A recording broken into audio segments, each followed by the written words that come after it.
Hello, everybody. Thank you for inviting me to share some photos with you today. Um, Before I show you anything, I thought it would be fair to sort of explain where I'm coming from. I made my living for over 30 years as a magician, um, primarily doing close-up magic.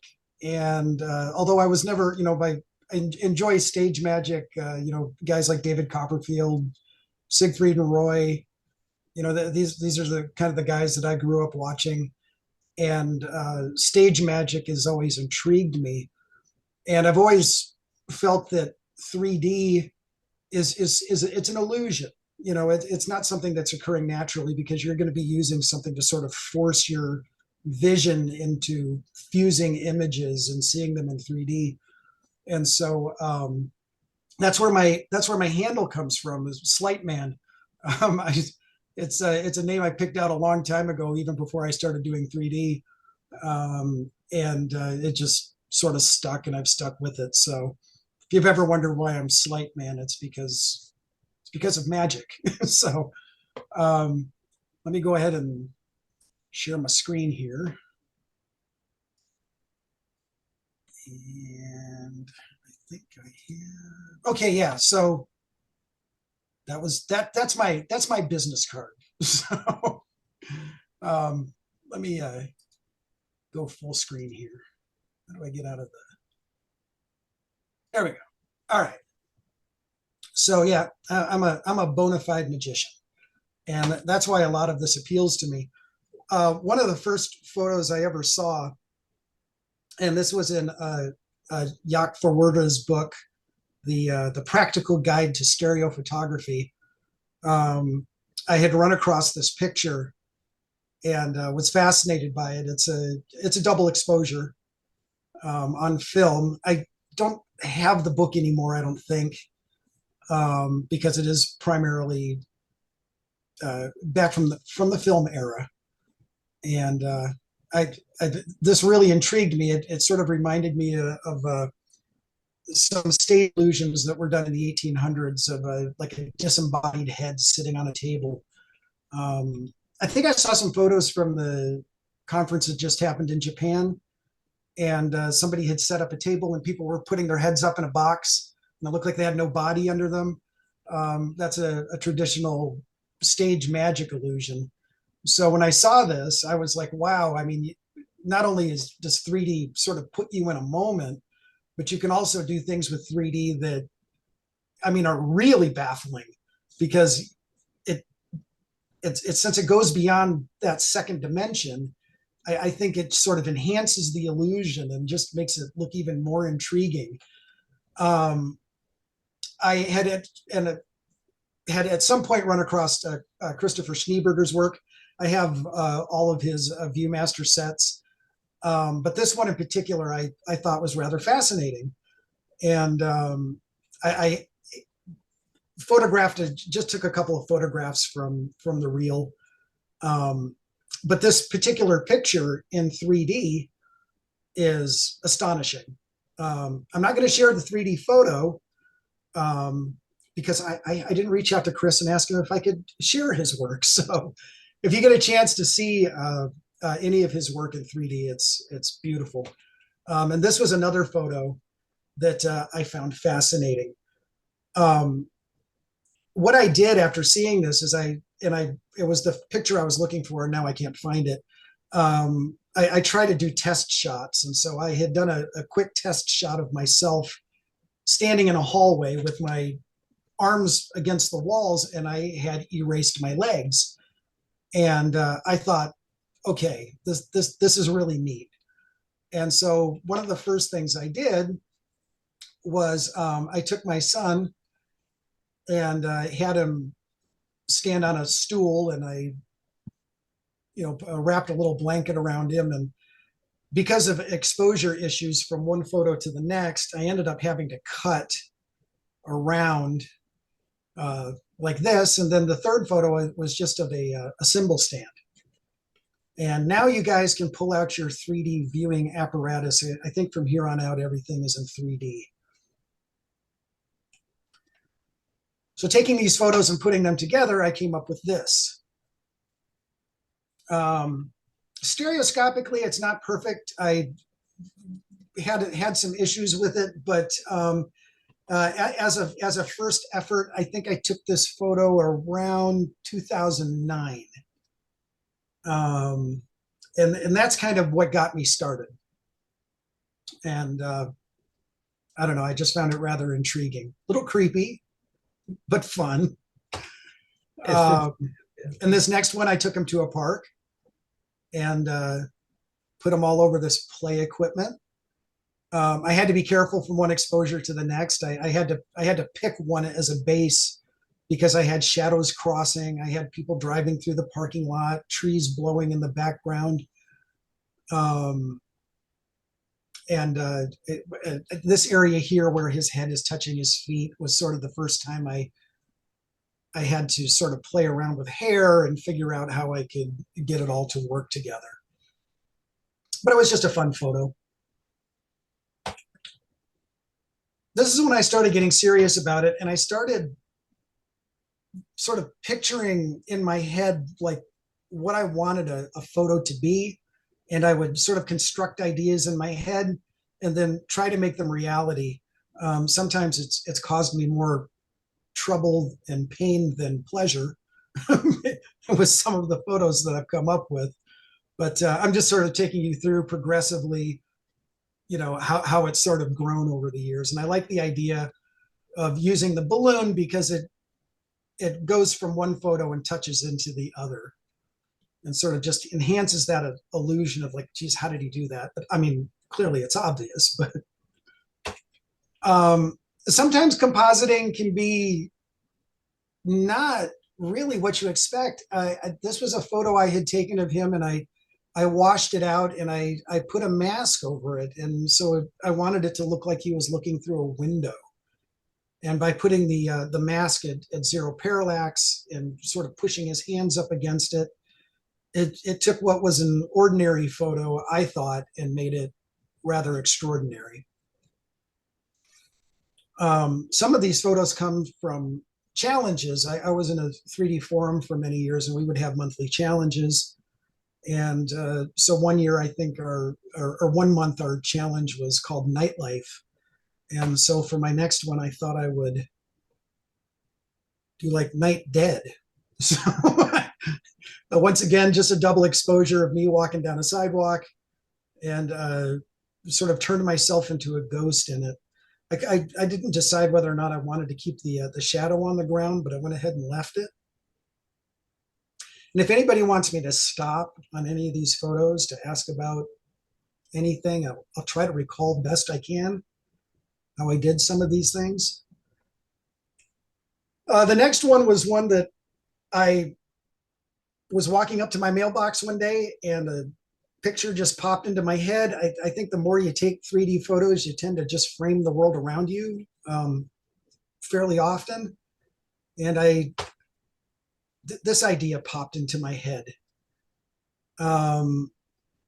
I had to take many, many photos, and what I ended up doing was I made a template of the I made a template of the opening of the mailbox and cut it out on construction paper and then hung it up. And then I just had him stand behind the construction paper and taking pictures. And I was like, well, I have to have him grabbing that edge and sticking his hand out and, just to make it as 3D as possible. And this was the result. I think I called this one Delivered. The next one, I think we had a challenge one month, and the challenge was eggs. And this is what I came up with. I took a couple of eggshells, I glued them down to a piece of paper. The base photo was the easiest part.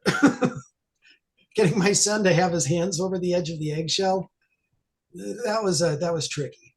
That was tricky, and I had to do a little bit of stretching and morphing in Photoshop, and it didn't come out as perfect as I would have liked it to, but I just thought it was fun.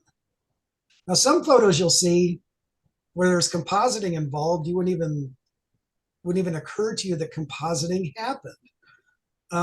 This next photo was a challenge to take a picture of flames. And so I had taken a picture of my fireplace. And if you take a high-speed photo, so you want those flames to be clear, this was a gas fireplace in a house I was living in. You'd only see like, I'd take these pictures and they'd be black. And all you would see is one or two flickers of flame. And so this one ended up being, I think, 5 or 6 layers to get the base photo of the fireplace, and then to put all of the flames in, and then just mask them all together. And I think otherwise, if you were just looking at a photo like this, it wouldn't. I don't think you'd naturally just think, "Oh, wow, that's a composite." But several layers to come up with that. This next one was inspired, and I was talking to Mary earlier about this photo. Was inspired by another 3D photo I had seen, and I'm not quite sure who did it, and I looked around for it and I couldn't find it, but another 3D photographer had taken a selfie sitting at a table with multiple images of himself. I decided to take my own stab at it, but I thought, just to make it a little more magical, a little stranger, is that I have them interacting across the table with one person handing a stereo card to the other. That was done by setting the stereo card on a frame, or on a little stand that I built. And then the hands aren't really touching the card. I didn't want to bump it. And so that's why both of the arms are resting on the table. And I just reached over and sort of pretended like I was holding the card. But the final illusion works. Very sleight of hand. Yes, very sleight of hand, but trying to work things into the image that make you stop and ponder for a minute. And works well, yeah. This next photo was taken with a W3. I don't take a lot of pictures with my W3, but I was at a state fair, and I had taken this picture of this. Somebody had made a burlap Jesus, and it was hanging on a rack in an artist's booth. Mm-hmm. And a lot of times, what I'll do is I'll composite in a new background and put it at 0 parallax. And this is what we ended up with. And I know that when I showed this at the LA 3D Club up on the big screen, the effect is a lot stronger on a big screen. But you've got this background at 0 parallax, so that Jesus is like hanging over and looking you in the face. But I mean, you can take a bad photo and rescue it. You can go back and see that that I've sharpened up the detail and the saturation on his face and just gave it more pop. That's the Old Testament behind it. Yes, that's I looked for Isaiah 53. I'll let you look up Isaiah 53 later. Realize that it was written 500 years before Jesus was born, and I'll leave you to contemplate what that all means. Continuity. All right, okay. This was a photo I had taken at a Comic-Con one year, and for the life of me, how many of us have thousands of photos that we'll never publish? That we'll never put it online, we'll never put it in our Instagram, we'll never put it in our photo feed. This is one of them. I mean, of thousands that I have, and sometimes you'll go back through those old photos and look at them and go, I think there's a little bit of potential in something like this. The problem is everything that's surrounding the sculpture, 100% of it. So there you go.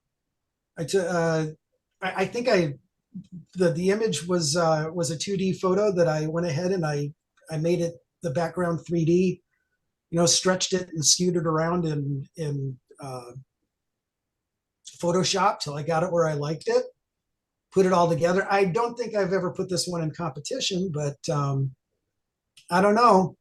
Going from this to this, it's quite a Yeah, that's difference. fantastic. You don't see very many Star Wars stereoscopic things, so that's a real treat for me as a huge Star And Wars the fan. sculpture is beautiful. I mean, just absolutely beautiful sculpture. And I just felt that it deserved to be in a better environment. I can take something simple like this. I took this photograph of these pencils sticking out. And really, the whole point of this photo was the point.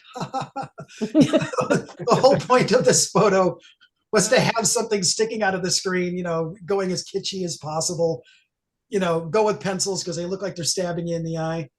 Didn't like the background though. So there you go. I put a background in and put it at 0 parallax, and now all of a sudden the whole thing is just stronger and it's more in your face. And it's a lot of fun. Was that all done in Photoshop? Yes, I do all of my compositing in Photoshop. This next one is a black and white photo I had taken of some mailboxes, and when I switched it over to black and white, the sky in the background was all washed out. It was all white, and so I threw some clouds in there. Didn't tell anybody it was a composite. Put in a competition, and I think I got a ribbon for this one. And I didn't tip off to anybody that, but I think this was one of the first times I started playing with skies. And so for the next section here, as we move along, I'm going to show you some sky compositing and how powerful it can be, and how you can take an ordinary photograph and really rescue it and turn it into something much more dynamic. So in this next photo, this was just my son was launching a kite, and it was probably 10 feet off the ground. And I had taken this photo, and I thought, boy, well, that's really neat. But that sky is just, there's just nothing going on there. So we composited this, and a lot of work going into something like this, cutting around the ribbons and everything. But, I'll leave you to decide. If you take this and turn it into this, and I just, at the end of the day, I try to do things that are pleasing to my eye. And when I present them to people, I just hope that they feel halfway as good about it as I do. It even looks like there's a different light source on this one. Mm-hmm. I think this was shot with a flash. Ah. See, good eye. You caught that.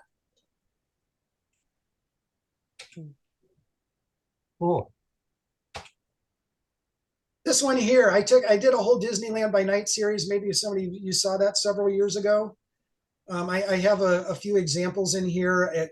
The total show ended up being 75 slides, I think, all set to music. And I think I win the Paul Green Award for the Stereo Theater one year with this presentation. But I go back to this particular photo because this is one of the first that I took. And it was my intention. It was I had worked at Disneyland in the magic shop for a few years between ages 16 and 19. And when I knew that my family was going to be moving out of California, I decided that I was going to go to Disneyland at night and sort of and take a series of HDR 3D photos. And the intention was to do it for myself. And this is one of the first photos that I had taken. And once I got it all processed and I looked at the sky as what's known as the California June gloom. It's when the marine layer just hangs really heavily over Orange County. And all of the photos end up with this gray, overcast sky. And so I sat down, and I'm telling you, if you look at every little bump on the edge, all around the trees, and right up to that little spiral and the little spike, I went in there and I cut that all out by hand, and I ended up with this. I sat back and I looked at my handiwork, and I decided that I was screwed. And then for the next year, I was going to be spending all of my time cutting the skies out of these photos, so that they would be consistent. Um, and of course, the entire series came out, and it's just eye candy. None of it looks real, but it's pure eye candy. And why not? Who says it all has to look real, right? Was that an actual nighttime shot? I got my nighttime photo. Well, the original one was, yes. That's it's a multi-exposure. No, I mean Yeah, but the astral photography, I got from a few different sources. I got some photos that were taken by friends. I got some from NASA, which are public domain. I got some off of Wiki Commons. So I'm not an astrophotographer, and I don't have the equipment, the gear to take photos like that. And I'll stop and just for a moment here, and if you want to look at my mug on the side, I'm not a wealthy guy. I've got a family. I've got mouths to feed. I can't afford to go out and buy a bunch of expensive camera equipment. And so a lot of these photos were taken with the Canon G12 with stereo data maker. I've taken very few what I would consider award-winning photos with my W3, but mostly they were all taken side by side. Some of them I used. I have a Canon. It's a cheap Canon camera, but I build my own slide rails. I build my own camera mounts, and really learn how to stretch the limits of my cameras. If I can put them in manual mode and adjust everything just right, and I'll make sure that both cameras are working exactly the same. I really, really am work with what I've got. And I think a lot of people would look at these photos like, wow, what's he using? Yeah, garbage, but whatever works in a pinch. I didn't want to belabor the Disney series. I will show a couple more pictures from it, but this next one here was taken at a church in Albuquerque, New Mexico. And it was overcast and gloomy that day. And I went ahead and shot it as an HDR. Usually you don't need HDR during the daytime, but I had those white, I had the white spires at the top of the church in the back, and they were just disappearing into the clouds. And so I decided to shoot it as an HDR. Well, you get it home, you process it. You're like, yeah, it's all right. It's okay. The day after this photo was taken, though, a friend of mine and I were driving up to Santa Fe, and the weather was a lot clearer. And New Mexico is famous for the clouds. You get these clouds dotting the landscape. And so a friend of mine was driving, and I had my camera sticking out the window. I was taking cloud photos from the ground. And one of them that I captured was this. Flying up the freeway doing 60 miles an hour. I think that's 100 kilometers per hour to you guys. And this is just one of the photos I captured. Well, put them together. Now all of a sudden, I've got sun rays bursting through the clouds and hitting the top of the spire. Is it perfect? No. But it sure is fun to look at. That's what I love about 3D. It's fun to look at. It take this rather boring photo is a Disneyland photo. I knew I wanted to save some things. And on this one side here, you can see I've captured some stars that are sort of dotted around, and there's a little bit of clouds here, and I've got this line running up here. That's a power line, and this here. And I knew I wanted to retain these clouds and these stars. And I'm going to show you at the end. Some of them were like step by step how I got there, and I don't 100% remember how I got to this next photo.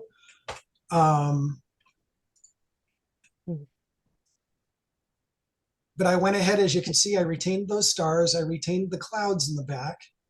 I've added more clouds, and I've thrown the moon into the background. Does it look real? Absolutely not. But that's not the point. It's just, you know, for me, I look at the photos I've taken, and I'm always looking at the potential and things I can do with it. This was a photo I had taken in a Disney gallery, and it's if anybody's ever been to a Disney theme park at the Haunted Mansion, this is a character that's in the Haunted Mansion. This isn't the actual character that's in the Haunted Mansion, though. This was a statue they were selling, and I had taken this photo, and it was just sitting in a folder somewhere. And I had, for the Disneyland by Night series, I had taken this photo of the Haunted Mansion. And it later occurred to me that I could take the two photos and put them together. I went ahead and I reverted to the original photo without the stars. And I made the whole thing a little bit darker, a little more dim, and put the two together. And this didn't even occur to me until 4 years after I had taken the photo, that I could take these two and combine them together and end up with this.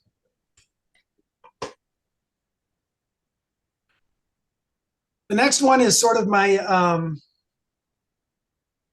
I want to say it's my Mona Lisa. And I have thrown it into the presentation because it's too much of a headache. And I rather just get it out of the way. I had gone to a doctor many years ago, and he informed me that I needed to be on a particular medication for the rest of my life, which is always depressing to discover. It just reminds you that you're getting older. And a picture popped into my head, a 3D photo that I wanted to do. And it was just gnawing at the back of my head for months. And I finally, like, I've got to do this. I've just, you know, I've got to tackle this photo and just do it. I posted it online, and interestingly, everybody thought that it was a statement on drug addiction. And I whatever, you know, I guess you can interpret these things any way that you want. But I had this idea of a person who can't escape a pill bottle, and I had to shoot it because it was macro, and I didn't have a macro lens or a macro attachment. I built a slide rail out of a drawer slide, and I put clips on it so that I could have the same, aside from me in the bottle itself is made up of multiple layers. I had to take one layer with a light shining down in it. I had to take another layer with the cap on because the caps themselves ended up being composited in. Plus, I've got all the scratch and dings and dents that are on the bottle itself that I wanted to have out in front of me. So it ended up being multiple layers. I think I had 15 or 20 different iterations of this photo until I got it where I wanted. And it's weird. It's semi-depressing.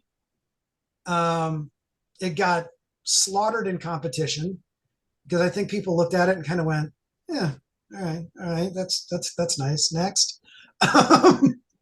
But I had this picture in my head, and I wasn't going to be happy until I produced it.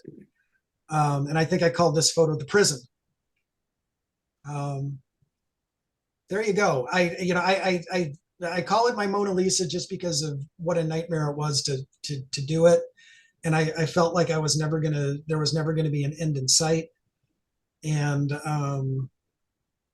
you know, like Michelangelo carried around the Mona Lisa with him forever and was always tinkering with it and playing with it. And there's still little inconsistencies in this photo that to me aren't perfect, that I'd like to go back and tinker with someday. But for now, that's the way it sits. You can have fun with compositing. I was part of a, a, a selfie thing that, and I never published this photo.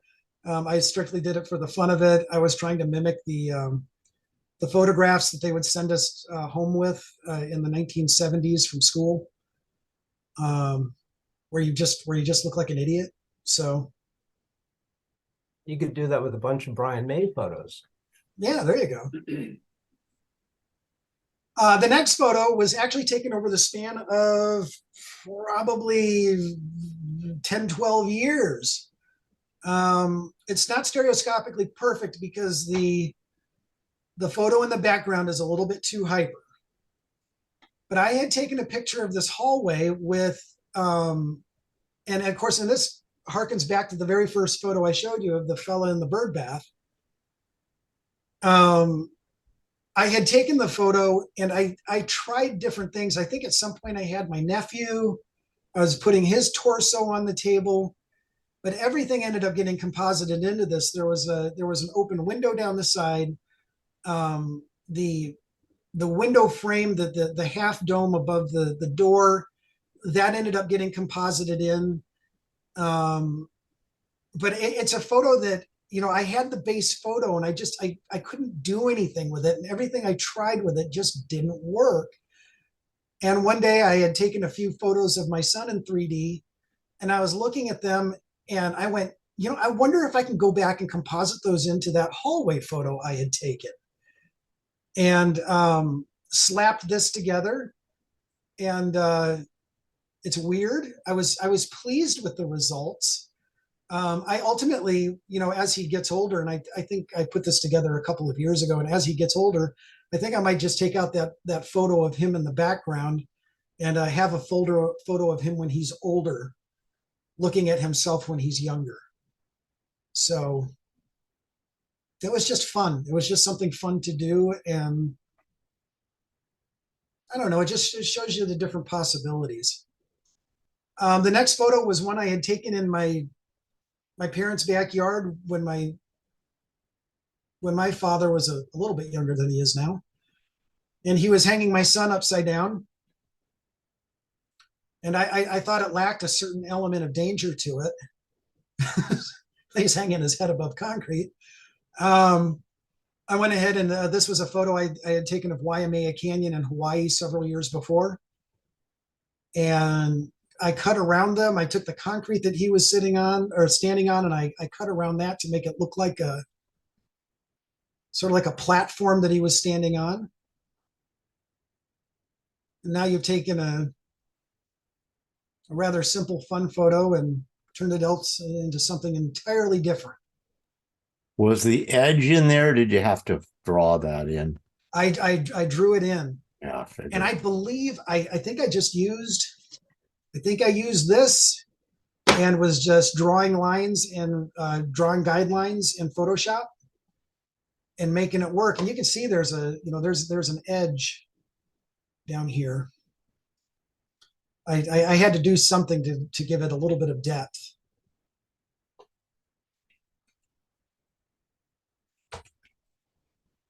I wanted one with both of my sons in it. They had built, you buy them Legos all the time and they build them and then tear them apart. And they all get thrown into a bin. So when they built this Back to the Future car, I was like, before you guys tear that apart, I'm going to do something with it. Now, I will acknowledge that the front edge is sort of out of focus. But this one photo ended up being multiple layers. I had taken a photo of the car with a light inside of it. Had to lift up the door on the other side to get that done. I had taken the clear Legos that are that look like fire, and I had I think I'd lit those up, and I think I might have shot them as an HDR. Took the boys out into the front yard. Now the reason I ended up with just a black on the bottom is if you're getting real nitpicky, his foot is sort of sunk below what would be the foot line. And that was just the angle I had taken it at. And, but these are fun. You know, I've got to say that the original reason I got into 3D was not to do stuff like this. My original thought was I'm a bit of a history buff, and I actually started with a stereoscope and stereo cards. And I was just always fascinated with looking at historical photos in 3D. And again, being the cheap person that I am, and collecting stereo cards, I was thinking, boy, this could be a really expensive hobby. And so one day I'm sitting around and I thought, I can make my own stereo cards. And it was when my wife was pregnant with my oldest son. And I thought, wow, what a unique visual record I could leave behind for my children, their life of them growing up, but in 3D. And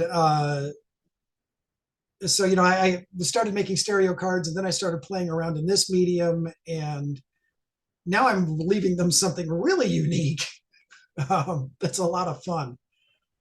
I think this next one is a personal favorite of mine. When I was a little kid, my mom always used to use an antique apple core and peeler.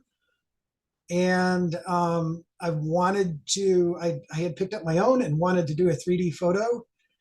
And this is what I came up with. I think I sent this over to Mr. Kuntz, who said, Carl, you don't have his reflection in the photo. And I was like, you're right. So thanks to Mr. Kuntz here, there's now a reflection of him fading into the photo. But this one was a lot of fun. Took the kid, brought him in my office, set up a little screen behind him. I had him holding something over his head. It ended up not exactly being perfect, so I had to stretch his arms just a little bit so that he would make contact with the handle on the peeler. And then just tried a little bit of out of frame down here at the bottom. But another fun with compositing thing. This next one I'm including because I think David called it what was the word you used for it, David? You'll have to remind me. Crap. What's that? Crap? Is that what you called Piece of crap. This is my single favorite of the entire Disney series, which is saying a lot because they go from amazing to spectacular. Why, thank you, sir. Now, this photo, though, there's a lot more going on in it than it meets the eye. So again, this was an HDR, which means I had to take multiple exposures. And these lights that are up here were blinking on and off from one photo to the next. And so the stars on the top, some of the rings around them are composited. They're borrowed from other photos, so that in the final photo that they would be completely lit up.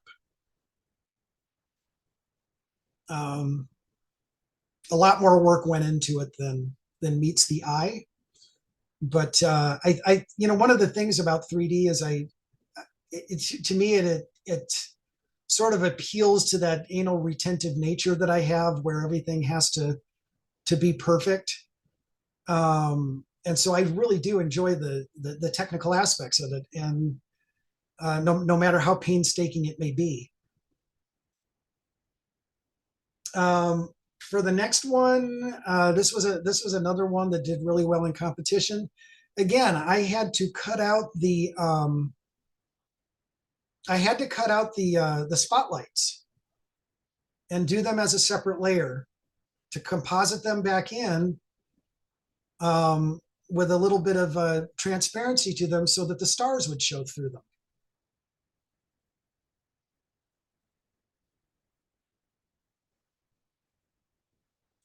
The next one was one I just threw together last year. I think Eric Curlin gave me a little bit of crap because of the characters that I put in it weren't in 3D, but I thought that they were far enough away that they didn't need to be in 3D, but what do I know? This is a picture of the Peter Pan ride at Disneyland. It was not part of the original series. It was one that I just had sitting aside, and it was a mess. The sky had spots all over the place, and I decided, I think I'm going to try to do something with this. And so I went ahead and I composited the characters in. yeah, maybe I'll go back and convert the characters to 3D. I think it would be rather subtle though. I don't know how 3D it would be. I did put them at different, I did put them at different levels though. So they, at least they look like they're going back a little bit. But I think, if I can encourage anybody, it's just to, use your imagination and just because you think something can't be done, go ahead and try it. From here, I'm going to show you a couple of quick step by step and where it all ended up. So this is a photo that I had taken at Disneyland. This is going to be the last photo I show you, but I'm going to show you how it started and sort of all the steps to where it ended up. If you take your glasses away for a second, you will see that on my left side photo, I have these spots. I don't know if I've got dust on my inside of my lens. I don't know if it's dust on my sensor, but a lot of the photos that I took at night, I would end up with these spots on them. There's one over here on the right side. You can see a big spot. And because I was compositing these anyway, there was no way that I was going to let this stand as is. They look like light flares. Yeah, there was a lot of, like, you can see these little weather vanes, spires sticking up, weather vane here, little, cutting this out was, I can guarantee you I didn't do it in an afternoon. I don't know how much time I took. I eventually had opted for cutting off the top of this tree, which no one has noticed. But I'm going to go ahead and point it out now. I did cut off the top of this tree about right here and removed the top of this tree from the photo. So here I am. I'm looking at this photo. I'm going, it's got to be fixed. So the first thing I did was I cut out the sky and cut out everything around it. It wasn't fun, but it had to be done. Next, I created a layer to go back. And as you can see, this is just a gradient layer that I created. Actually, there's a couple of layers going on here because you can see I put some stars in. And let me see here. I haven't been using my... Yeah, if you look close, you'll see that those stars are actually a little bit behind the gradient layer. From there, I took a picture of some clouds that I, don't ask me what kind of a mask layer I used. I sort of burned it in. And then I put them all together and I ended up with this. And when I take it and put it all together, this is what we end up with. I wanted there to be a glow coming off of the castle. So I wanted there to be light at the lower end towards the ground level.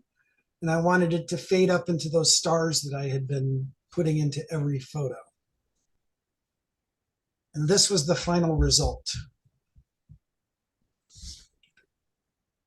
And of course, the last photo I'm going to show you here is, hey, if you're willing to be as stupid as I am and spend just an inordinate amount of time creating photos. I know, Vanessa, you and Dave have been putting out a lot of really great photos lately with the, I don't know how much work you guys put into those things, but it looks like a lot.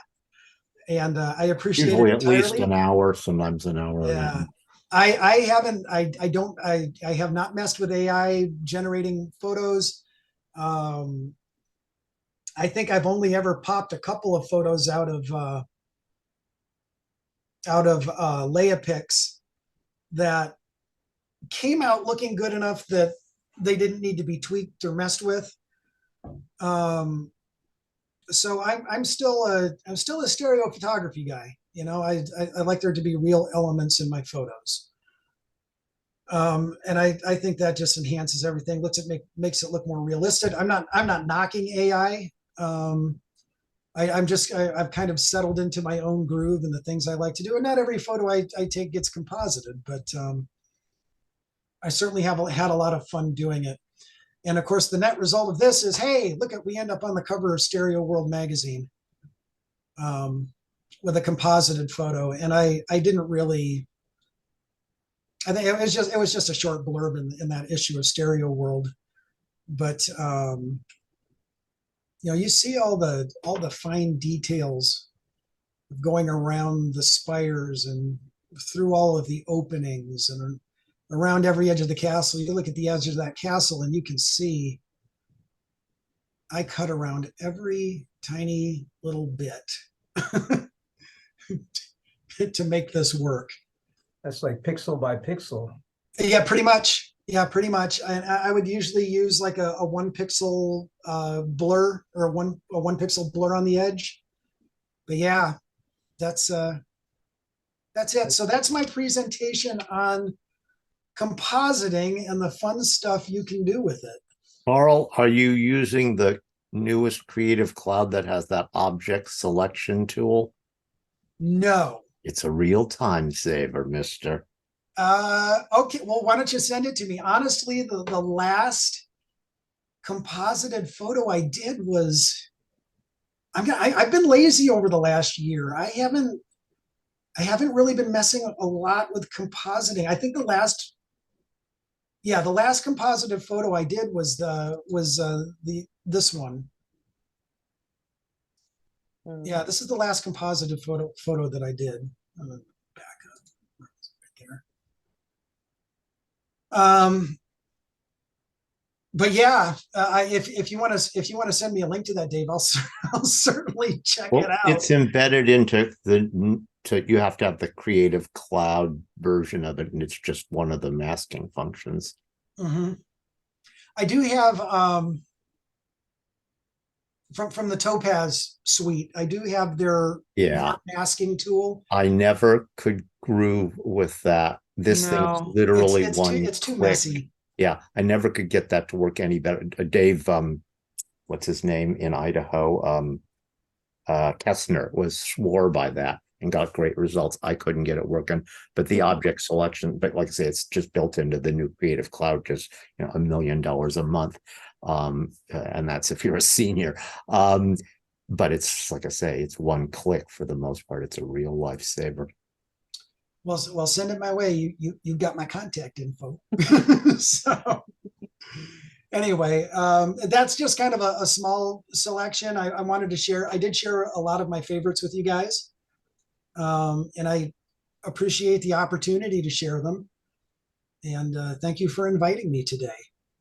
Yeah, thank you for coming. If anybody has any questions, feel free to. Yeah, thank you for coming. That was I can't hear your applause, so I'll... Thank you. Thank you. Thank you very much.